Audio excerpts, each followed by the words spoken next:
لوگ کہتے ہیں جو غصہ کرتے ہیں وہ سچے ہوتے ہیں اور جو مسکراتے ہیں وہ منافق۔ مگر لوگ یہ کیوں بھول جاتے ہیں کہ خوش اخلاقی اور منکسر المزاجی بھی مسکراہٹوں کا سبب ہو سکتی ہے؟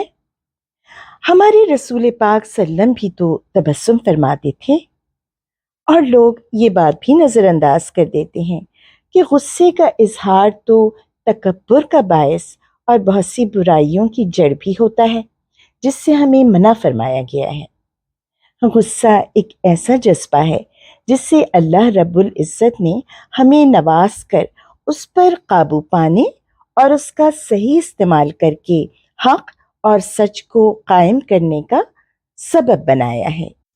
مثلاً اگر ہم کہیں بھی کسی کے ساتھ ظلم یا ناانصافی ہوتے دیکھیں اور یہ دیکھ کر ہمیں غصہ بھی بہت آئے، مگر ہم خود کو انتہائی بے بس اور لاچار تصور کریں، چاہے کہ وہیں اس ظالم کو کوٹ کر رکھ دیں مگر خود کو اس کا اہل نہ پائیں، تو وہ جو غصہ ہمیں اس ساری صورتحال پر آ رہا ہے نا، اس کا تقاضا یہ ہرگز نہیں کہ کسی پر بھی اسے اتار کر ضائع کر دیں اور مطمئن ہو جائیں، بلکہ اس صورتحال میں ہمیں یہ چاہیے کہ اس غصے پر قابو پائیں اور اسے صحیح طریقے سے استعمال کریں۔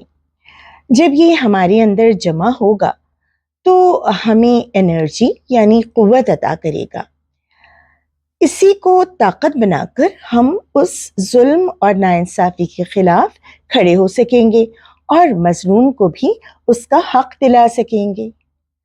تو کبھی بھی علم کے بے بہا سمندر سے چند موتی چن کر اپنے علم کو مکمل نہ جانیں اور اس سمندر کا سفر آخری وقت تک جاری و ساری رکھیں۔